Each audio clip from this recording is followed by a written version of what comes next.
Okay, good afternoon, everyone, and welcome. Today we're going to look at capital maintenance and fundraising. It's going to be a very fun class, right? Now we've looked at the type of financing in terms of debt and equity. We've looked at what is meant by debt and what is meant by equity. We've looked at the types of shares that can be issued. Today we're going to look at maintaining capital and what are the exceptions to maintaining capital, and we'll look at fundraising. Now if you are a public company and you want to raise funds, what are the means that you can do this? This is what we're going to look at in relation to fundraising. So today, at the completion of this topic, you'll be able to understand the concept of doctrine of capital maintenance and the various exceptions that statute has provided for, and to know the different types of disclosure documents that can be used or available for the public company to use to raise funds. So what are these disclosure documents and why are they required is what we're going to look at, and we're going to understand the defenses available for defective disclosure documents, right? So the first part of it, let's look at capital maintenance. I have informed earlier, I think last week, when we talked about capital, we always say capital need to be maintained. Why do we need to maintain capital? We want to make sure that the company has ability to pay its creditors, and that is the reason why we need to maintain the capital. And the company should not be allowed to reduce the capital if it is going to affect the ability of the company to pay the creditors, right? So at the end of the day, the creditors are important, and the ability for the company to pay the creditors becomes crucial.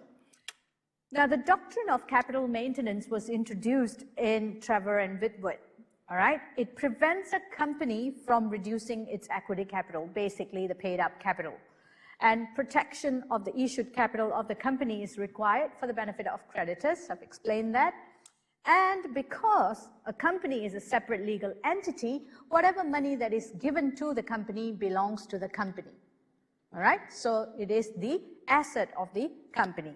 However, there are some exceptions provided to this capital maintenance rule by virtue of Corporations Act. And that's what we're going to look at. We're going to look at the general rule is capital need to be maintained at all times, but there are some exceptions under statute when it can be reduced, and these are the exceptions that we are going to look at, and we're going to try to understand each of them.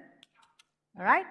Now, the rule in Trevor and Whitworth, what happened in Trevor and Whitworth is that Whitworth died and his estate agreed to sell his shares to the company, and the company agreed to purchase his shares. However, the company then went into liquidation, and when his estate was claiming for the money that's owed for the shares, the courts decided that the company cannot buy its own shares, and therefore, because obviously the company is in insolvency, who becomes more important? The creditors. All right, so in order for the company to be able to pay the creditors, it can't be allowed to pay or to purchase back its shares. All right, so it shouldn't prejudice its ability to pay its creditors. So no money was owed, as company cannot buy back shares even if the Constitution permitted it. However, the Corporations Act actually has some reforms, and by virtue of Section 259A, although the general rule is adopted, the Trevor and Whitworth rule is adopted, but there are exceptions which is provided under Chapter 2J. And we will look at three parts of it. The first is giving permitted financial assistance, capital reductions, and share buybacks. Now, when we talk about giving permitted financial assistance, we'll look at sections 260A, B, C, and D. And when we are looking at share capital reductions, we are looking at section 256B, C, D, and E. And for share buybacks, 257A and B. There are more sections there, but this is to give you a snapshot of what are the sections and related to what. So when you talk about 260, A, B, C, and D, it will be permitted financial assistance, share capital reductions is 256, share buybacks will be 257. So that would be easier for you to remember and also have it in your cheat sheet. Now, permitted financial assistance. Can a company assist someone to purchase shares in itself? That is the question. Can the company give money to a third party and say, okay, you can buy shares now in the company? All right? So that is the question we are trying to answer. Now, prior to 1st July 1998, the Trevor and Whitworth case applied. It said, no, you can't give financial assistance to purchase shares in your company. However, Section 260A allows a company to assist a person to acquire shares in itself or its holding company if certain requirements can be satisfied. Now, what are the requirements that we need to satisfy? The first we need to satisfy is that it does not materially prejudice the interests of the company, its shareholders or creditors, or shareholders' approval has been obtained by virtue of Section 260B, or it is exempt under Section 260C. So there is three possibilities. The first, we say it does not materially prejudice the company as a whole, the members or the creditors, or the shareholders have approved that transaction for the financial assistance to be given, or it is exempt from any of this under Section 260C. All right, so you have to prove it falls under any one of this. Now, if you fail to comply with this regulation, what happens? The company will not be guilty of any offense, and it doesn't invalidate the transaction. However, the party who actually tried to enter into this transaction will be found liable. Even more so, directors will be found personally liable if it leads the company into insolvent trading. All right, so if the company becomes insolvent as a result of the financial assistance given to purchase shares in itself, then the directors may be personally liable. So these are the situations we're looking at. Now, in a nutshell, if you look, is there an acquisition of shares by issue, transfer, or any other means? That's the first question we're trying to answer. Is the acquirer being financially assisted by the company or its subsidiary? Examples, company or subsidiary provides a loan to the acquirer, company or subsidiary makes a payment to the acquirer, company or subsidiary provides security for a loan to the acquirer. Is the assistance permitted under Part 2J.37? Yes, if it does not materially prejudice the interests of the company or its shareholders or its ability to pay creditors, Section 260A. Yes, if it is approved by shareholder under Section 260B, and if such shareholder approval is not procured, then that is prohibited under Section 260A, which means to say the consequences of the breach, you have to see Section 260D. If it is exempted, yes, then that assistance is allowed. So generally, assistance is allowed so long it doesn't materially prejudice or approval of the shareholders is obtained or it's exempt by virtue of 260C. Then we look at permitted reduction of capital and permitted buyback. So on one hand, you have got permitted reduction of capital. On the other hand, you have got share buybacks. And we will see that they are both different. Permitted share capital reductions fall into three broad categories in Divisions 1, 2, and 3 of Part 2J. Division 1 of Part 2J.1, reductions not covered by other specific provisions, then company can reduce its share capital by writing off unpaid capital, cancelling paid capital that is lost, and paying off excess capital. So these are reductions which are not covered in any other sections. Then the examples that they have given is where the company does not need any more funds, so whatever that has remained unpaid, they call off the unpaid or write off the unpaid, or they cancel the paid up capital that is lost and paying off excess capital. So they say, I've got too much of money, I'm paying back the excess capital. Various reasons could be behind this undertaking of capital reduction, i.e. to bring share capital in line with the net assets or bolster earnings per share. Sometimes when you have too many shares, your share earnings, EPS, is not so great, so you want to bolster your earnings per share, and that could be one of the reasons why you're doing this exercise. Now, permitted reductions under Section 256A requires a company to address the risk of transaction leading to insolvency, fairness between the company and company shareholders, and disclosure to shareholders. Reducing capital by cancelling uncalled capital falls within this category. An example is there's an issue of $1 shares that's being issued, and the paid up capital is 80 cents, so there's 20 cents that remains unpaid. Now you can cancel off or write off the 20 cents that you do not want to get back from the member. All right? What is it, which section tells you that there is a contractual obligation on the members to pay for the remaining amount that remains unpaid? Sorry? 254 sub 1. Right. 254 sub 2 is for a no liability company, which says there is no contractual obligation.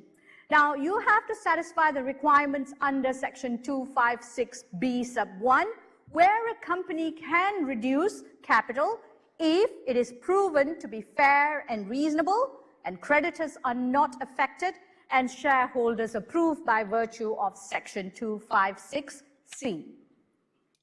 Section 256B sub 2, share capital reduction under this category can be equal or selective.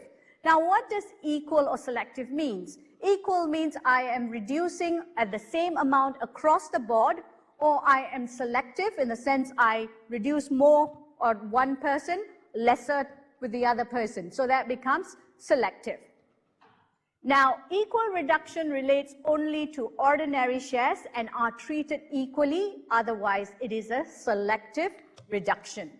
Section 256C, shareholders' approval is required for equal reduction, which means you need an ordinary resolution to be passed. What is the amount of votes that is required for ordinary resolution?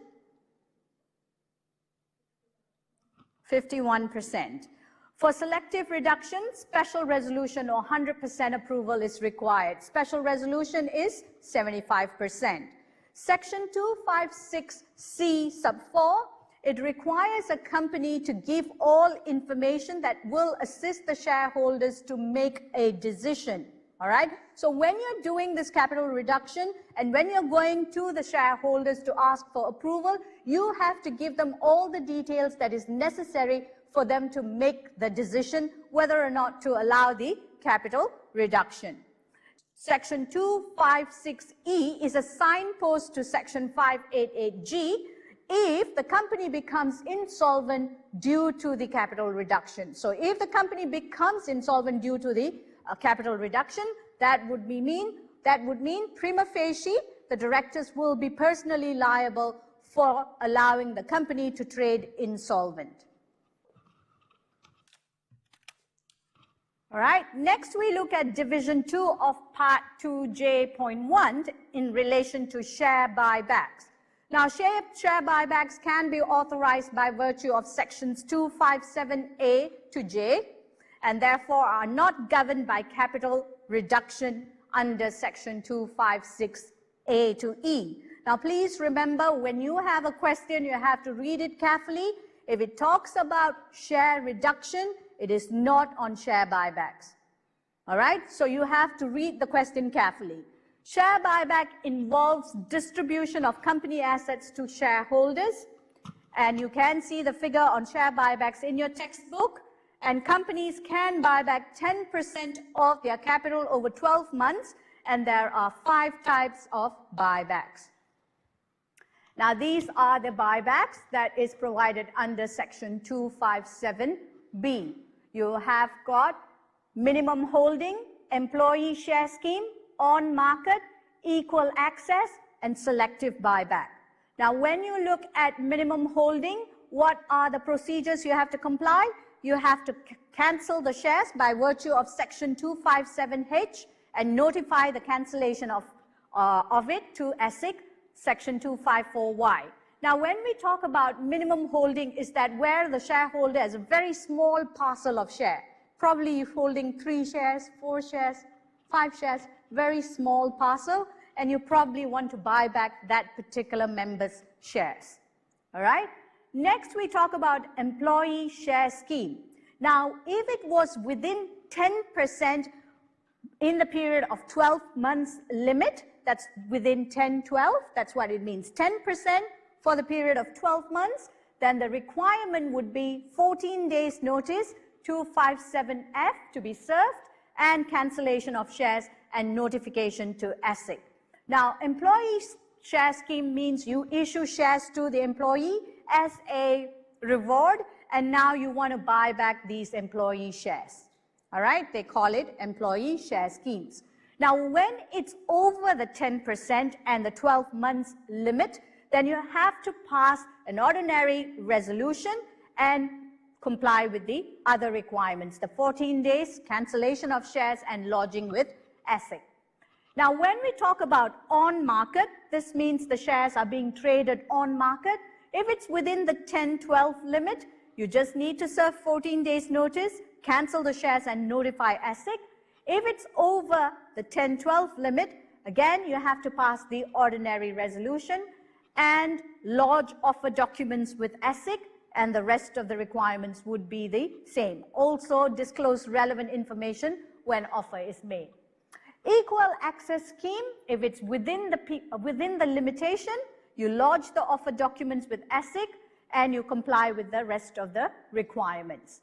And again, if it's over the 10-12 limit, you also pass an ordinary resolution. Now, for selective buyback, however, you have to pass a special resolution and comply with all the requirements that is stated under this section. All right, so we have looked at permitted buybacks in terms of minimum holding where the parcel is too small. We looked at employee share scheme, on market purchase from Australian Stock Exchange, equal access scheme, same percentage and terms to ordinary shareholders, and selective buybacks where not all members participate equally. Now, equal access, when you read a question, you know it's equal access if you have 5 shareholders and all their shares are being bought 5% each. That's equal access. But you have a question where they have 4 shareholders, A's share buyback is 10%, B's is 20%, C's is 30%, and D's 50%, then that would be selective buyback. Right? Next, rules to be followed by a company for reduction in share capital or share buyback, section 256A. Now here we have got reduction, and over here it's share buyback. Now, reductions in share capital not otherwise authorized by law, you comply with section 256B. If company wishes to reduce its capital by undertaking reduction, it is allowed by law. The difference with buyback is that when the company decides to reduce, the member cannot refuse. Share buyback, if they offer to buy the shares, the member can refuse. But reduction, there is no refusal because shares can be cancelled against the member's will. Reduction does not necessarily involve in the payment of money to the member, could be undertaken to return capital, not required, cancel uncalled capital, or cancel capital no longer represented by available assets. Next, requirements to be satisfied for share capital reduction. You must remember that the reduction is fair and reasonable for members as a whole and does not prejudice materially company's ability to pay creditors and approved by shareholders under section 256C. Now, please look at the word "and" being bolded. It means you have to satisfy all the requirements. You must prove that it is fair and reasonable for the members. You must prove that it does not prejudice materially the ability to pay the creditors, and it must be approved by shareholders under section 256C. And if it was equal reduction, you just pass an ordinary resolution. If it is selective reduction, you pass a special resolution. So that is the process in order for you to get shareholder or share reduction. When it comes to share buyback, section 257A, company can, if it does not materially prejudice company's ability to pay creditors and company follows the procedures that has been set. Buyback is where company offers to buy some or all the shares owned by all members, or some member has a choice to accept or reject the offer. So buyback, the member has a right to reject or accept, but reduction, the member has no such rights. Okay? Are we good? Okay. Now, management of share buyback, Section 257A, company creditors are protected. Section 57A, Note 1, company's constitution can prevent share buybacks. We know that the constitution is a statutory contract. You may state in the statutory contract that you do not allow any share buybacks, which means then the company and the members and the directors are bound by the terms of the contract. Section 257F, ASIC to be notified 14 days before the transaction, and 257J, director can be personally liable for Section 588G and Section 1317HA, thereby protecting creditors. Now, you can see most of the time when we're talking about share reduction or share buybacks, it is always going to or concerning itself with the creditors or the ability of the company to pay creditors. And it becomes the signpost to insolvent trading because they do want to find somebody liable if the company ends up insolvent. All right? So with that, we are done with capital maintenance. We looked at the Trevor and Whitworth rule. We looked at financial assistance that's permitted by the Corporations Act to allow the company to finance the purchase of its shares. We have looked at capital reduction, and we have also looked at share buybacks and when this can be done and the requirements that needs to be satisfied in order for us to undertake such a thing. Next, we are looking at fundraising, and we are looking at Chapter 6D, which regulates securities offered and issues. All right, this is basically related to public companies because only public companies can raise capital from the public. Proprietary company cannot raise funds from the public. And this is very important, especially when we are looking at retail investors. Who are retail investors? Us. We are retail investors. Do we have a lot of money? We don't. So we want to invest wisely. All right? How many of you are very risk averse? Okay, there's at least one person there risk averse. How many of you like risk? Oh. How many of you don't know what they like? Very good. Okay? At least you do not know what you like. Okay? Anyway, there are different categories of investors. Some like high risk, some medium risk, some low risk, some no risk. So in order for them to determine whether or not this is a risk that is acceptable to them, how would the investor know? The investor needs to be notified. And how do we notify this investor?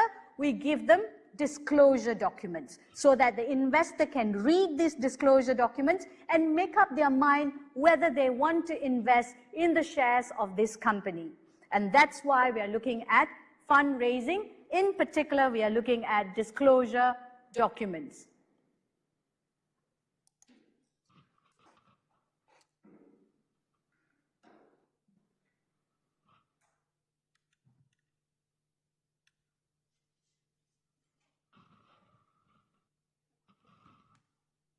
Oh, okay. Never mind. You can go into ASIC's site and you can actually find disclosure documents there.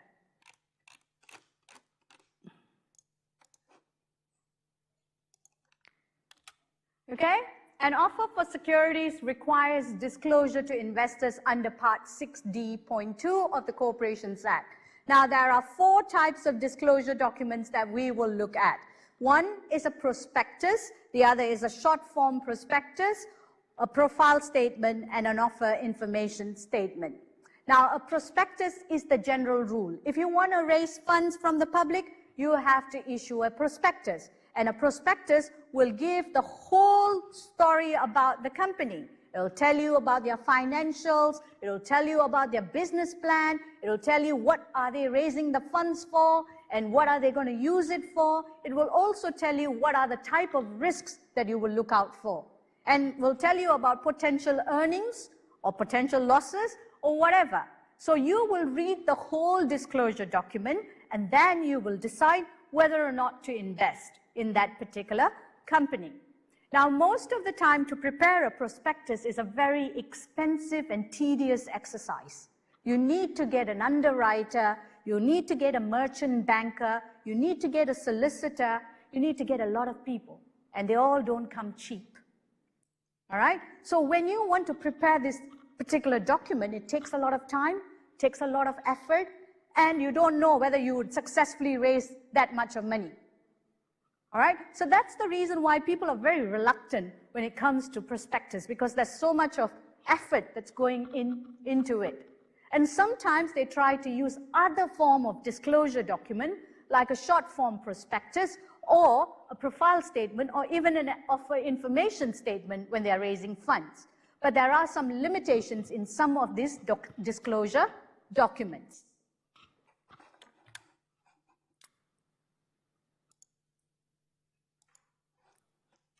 Okay.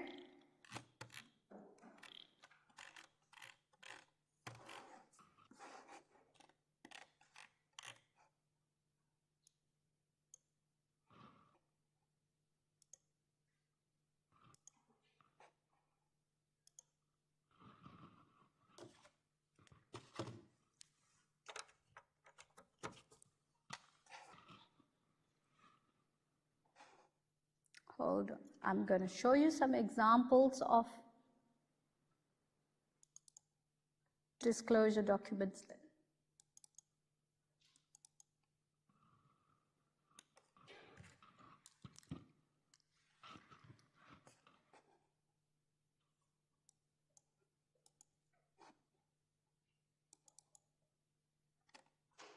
This is Medibank's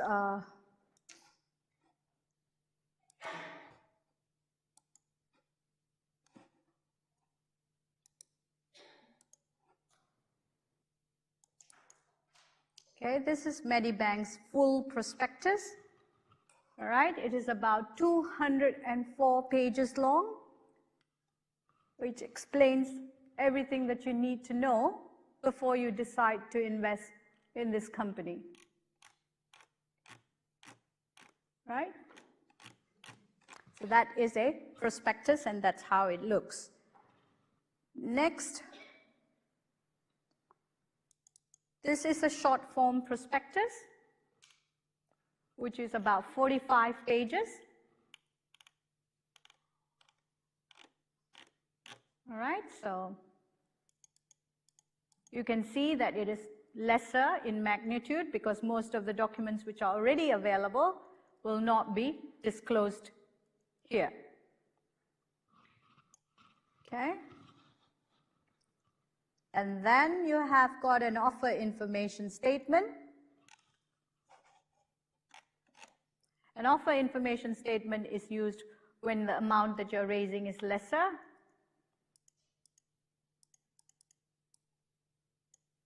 Okay, so this is how all of these documents look like.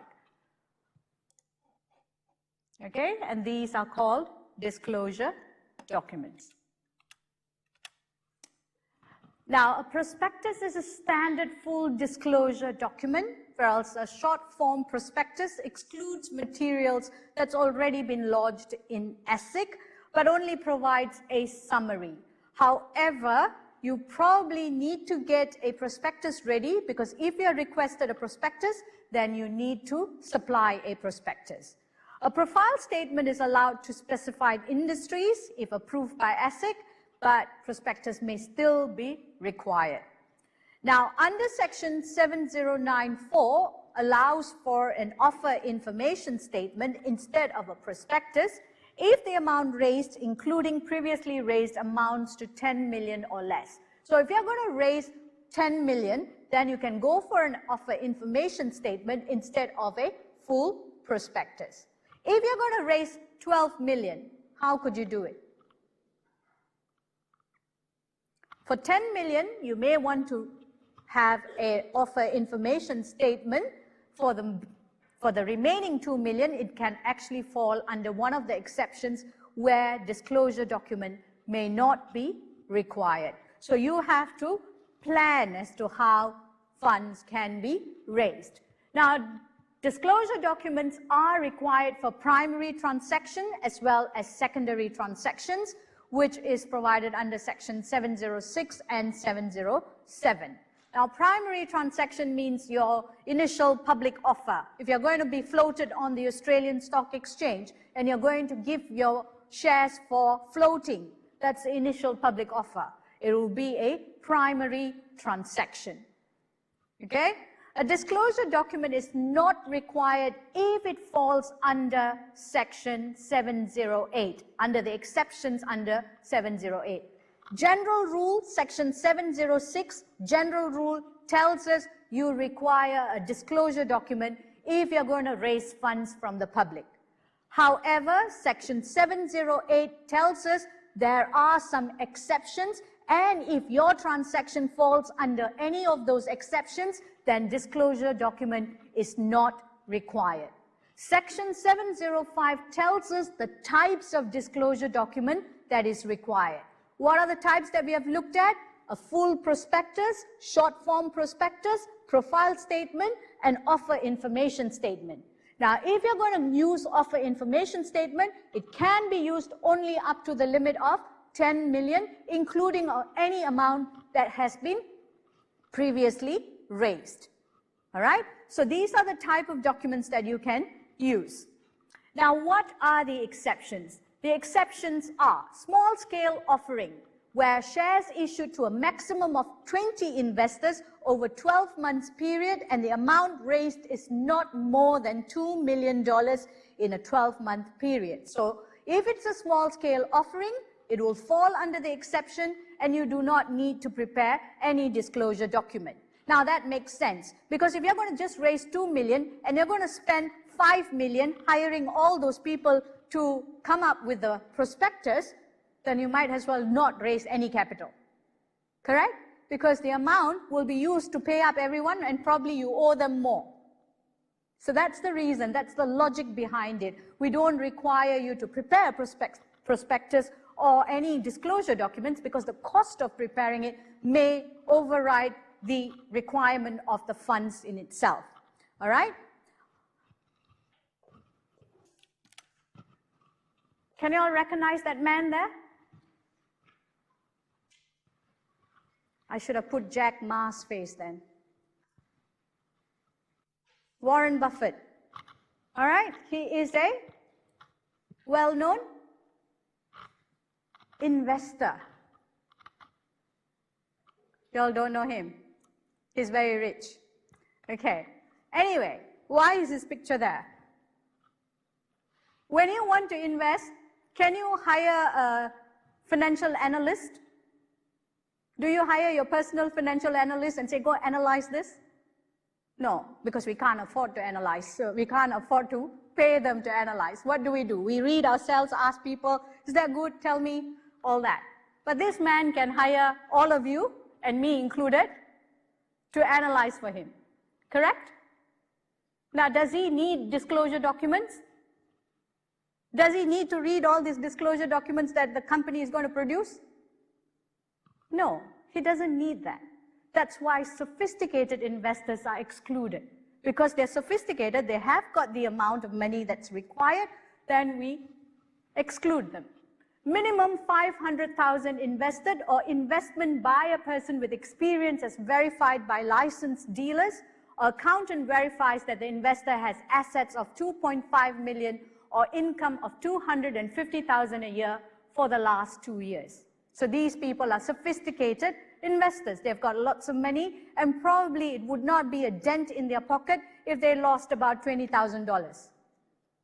All right?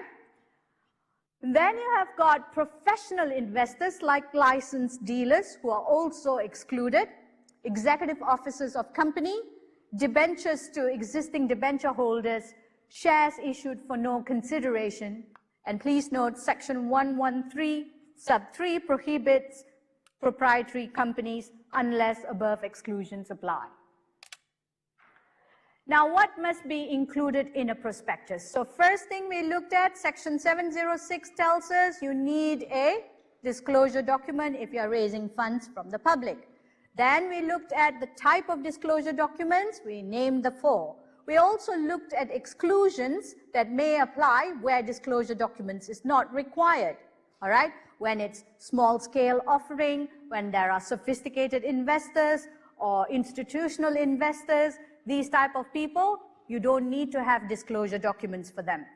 Now we are looking at, yes, you have a disclosure document. What do you disclose?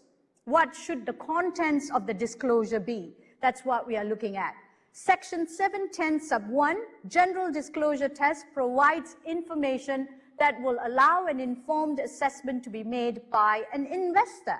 So which means when you read the disclosure document, any professional investor who's reading that would be able to make a decision. That's the test. If they are able to make the decision, then your disclosure is appropriate. If they are not able to make the decision, then your disclosure is inappropriate. So what would a reasonable investor looking at your disclosure document be able to decide? Would he be able to make the decision to invest or not to invest? All right? And the company must consider the needs of the investor.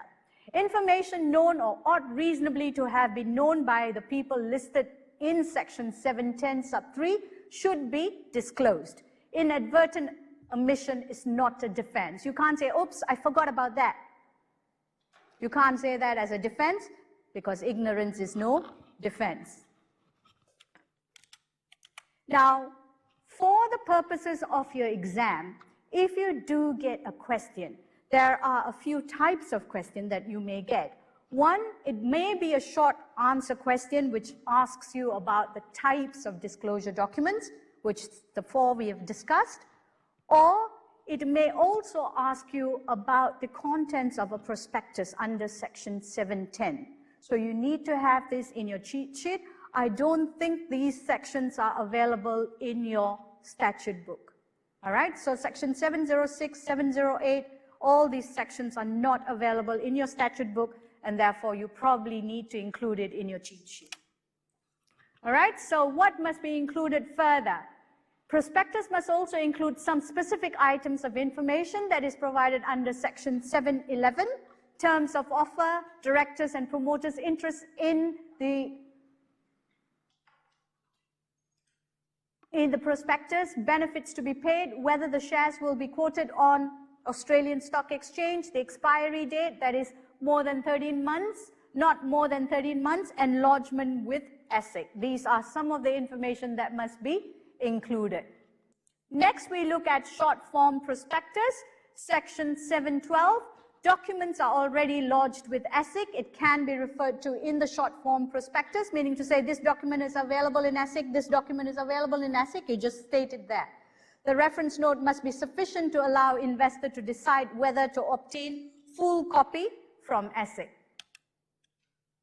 Full prospectus need to be lodged with ASIC and a copy to be supplied free of charge if anyone requests this. Now, it is quite superfluous when you say you can go for short form prospectus, because if the investor requests for a full prospectus, you actually need to prepare a full prospectus. So it kind of defeats the purpose to go for a short form prospectus, but I guess not many will ask for one.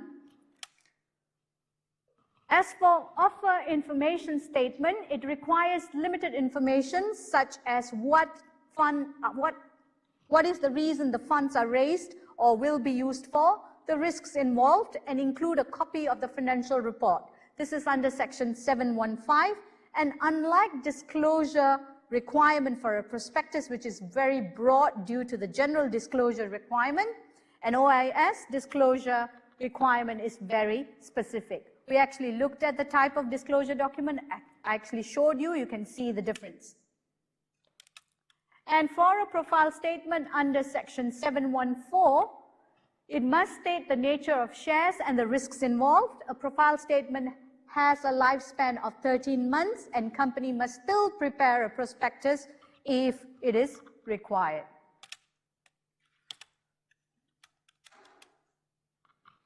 Now, the procedure to be followed is provided under Section 717.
Okay, so this is the procedure, offering securities, disclosure documents and procedures. So you prepare disclosure document under Section 710, set out all the information as required. 712, it doesn't contain any misleading or deceptive statements, is dated, and that the directors consent to the disclosure document. So from Section 710 right up to 716, and Section 728 prohibits offering securities under a disclosure document that is materially deficient, and Section 729 deals with the liability for breaches of this prohibition. And lodge the disclosure document with ASIC, offer the securities, making sure that the offer and any other application form is either included in or accompanies the disclosure document or a profile statement if ASIC has approved the use of a profile statement for offers of that kind. So these are the procedures that you look at, and you can continue in relation to that.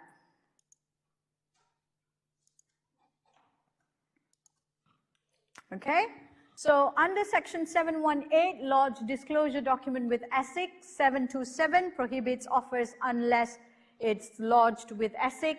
727 sub 3, wait 7 days after lodgement to accept the offer, and ASIC can extend 7 days to 14 days, and this gives ASIC and the market a chance to scrutinize the defects, if any. Now, the investor who subscribes for the securities and monies received by the company from the investor are held in trust until securities are issued.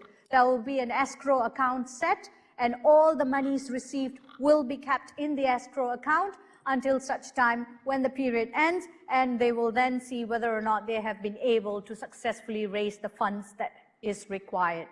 Company must ensure that the minimum subscription condition has been satisfied, Section 723. If the minimum subscription condition is not satisfied within 4 months of the issue of the disclosure document, the funds received must be returned. So you have got a minimum that you'd like to raise, and you've already informed that, and if the escrow account actually comes up to the minimum, that means you've already achieved your target. If not, you have to return all the funds that has been received. Section 724, other conditions could be listing on ASX. So if you're going to list on the Australian Stock Exchange, you have to then comply with the listing requirements. And Section 711, a prospectus must not be stale, which means to say it must be effective for that period that it has been issued, and if it goes beyond that period, then it is considered as a stale disclosure document. And normally the period is 13 months. Now, you can't just pick up the phone and start calling people and say, I've got shares to offer. Cold calling, all right? Or securities hawking. These are unsolicited offers, and it is prohibited, Section 736. Section 734, advertisements to induce sale of securities is also prohibited. Section 734 sub 6 allows advertisements about disclosure document after the disclosure document is lodged with ASIC. This ensures that the offers are not marketed before the disclosure document is available. And Section 734 sub 7, news, media report and genuine comments can be published. Now, what happens is that when you have a offer, initial public offer, for an instance, an exercise of initial public offer, you want to float your shares in the Australian Stock Exchange, you actually have people doing book building exercise, you have got PR people who are actually trying to build up your shares so that other investors would be interested in investing in you. So there's a lot of exercise that's going on in relation to trying to, capture the attention of investors. All right, so the exercise in itself, it could be a long process. It could be up to 6 months at least. Right, now what if the disclosure document is wrong or incomplete? What happens to that? You have a disclosure document, there are some wrong information in there, or it's not actually complete. It's not telling the whole picture, the whole story. Now, power to issue stop orders, Section 739, ASIC has the power to stop the disclosure document. Section 741, ASIC has power to exempt and modify the corporation law provision. Supplementary and replacement prospectus, Section 719 tells us a supplementary or replacement disclosure document must be issued if original document has omissions or misleading and deceptive statements. And Section 724, applicant under original document can receive refund. Now this has been examined before, Section 728 and Section 729. You probably want to pay attention to that. The other sections that I've mentioned has not come out in the exams, but it doesn't mean it won't come out, but I don't know what the chances are, but this has, so it could have a high chance of coming out again. I don't know. All right. Now, liability for defective disclosure. Section 728 prohibits misleading and deceptive disclosure documents. Section 729 provides a list of persons who may be liable to pay compensation for defective disclosure, which includes the company, its directors, underwriters, persons named with their consent as having made a statement in the prospectus. So these few people may be found liable if the disclosure document is found to be misleading and deceptive. Now, defenses to liability under Section 731, you have got the due diligence defense, meaning to say the person has done everything that is possible and it was no way on earth they could have discovered that particular thing that has been omitted or stated wrongly, for an instance, all right? Now, the person must show that they made reasonable inquiries and had a reasonable belief that the statement was not misleading or deceptive or that there was no omission. Now, it says it's an objective test. What does that mean? It would mean, would a reasonable director believe that they have done everything and that the statement was not misleading or deceptive? So it's going to be judged based on a reasonable man's standard. It's not subjective, it is objective. What would a reasonable person looking at the statement would determine it to be? All right? Now, defense for offer information statement under Section 732. Please note 731 is only a defense for prospectus. Now, 732 is a defense for offer information statement. Lack of knowledge defense. This is a subjective defense. The person must show that they did not know that the statement was misleading or deceptive. Now, for the prospectus, you can see it's an objective test, whereas for the OIS, it's subjective. Did the person actually know that the statement was misleading or deceptive? If they did not know it was misleading or deceptive, then they can have a defense under Section 732. Section 733 sub 1 is a defense if the person placed reasonable reliance on another person like an expert. So here, if you've got underwriters, you've got lawyers, you've got other accountants, merchant bankers, and you reasonably relied on them, and on the circumstances it was reasonable to rely on them, then you possibly will have a defense. But also please remember, under director's duty, if you were a director, you can't just absolve all your liability by saying, oh, they are the experts, they did it, I don't know about it. You still need to ensure that you check and do your minimum. Otherwise, you would not be exempted. Section 733 sub 3, a defense if the person withdraws consent to being named in the document. Section 733 sub 4, a defense if the person is unaware of any new circumstances. All right, so basically we have looked at capital maintenance and we said that the company needs to maintain capital, but there are some requirements that's provided under statute where you can actually reduce the capital. We looked at assisted financial assistance under section 260A, then we looked at capital reduction under section 256B, then we looked at share buybacks under section 257. We looked at all of that. Then we moved on to fundraising and we said that we want to raise funds from the public, and if you raise funds from the public, you need disclosure document. General rule under section 706 is that a prospectus needs to be issued unless you fall under the exception stated under section 708. It could be a small scale offering, it could be a sophisticated investor, it could be an institutional investor, or all those that's listed under section 708. The type of disclosure document, we looked at section 705, we said there's 4 types of disclosure document that you need to be aware of. Prospectus, a full prospectus, short form prospectus, profile statement, and offer information statement. Then we looked at what is the contents of these prospectus, or what contents should be available for people to make this decision under section 710. We also looked at the various requirements in relation to a prospectus or the respective type of disclosure documents. We also looked at misleading or deceptive conduct under section 728 and 729. So these are some of the things that you need to be aware of, and these sections are not available on your statute book that you're going to carry into the exams, so please try to supplement that in your cheat sheets. The principle of capital maintenance and the various procedures provided for capital transaction, types of disclosure documents, we have looked at all of that, so this is what you need to understand. Now, will you get a problem question in this area? The answer is no. All right, you probably will get an essay, and that will be like an 8-mark question.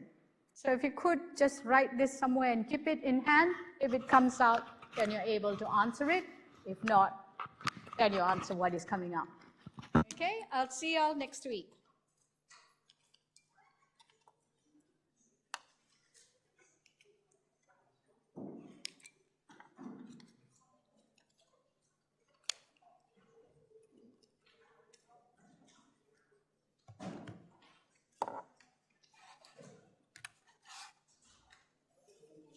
Thank you.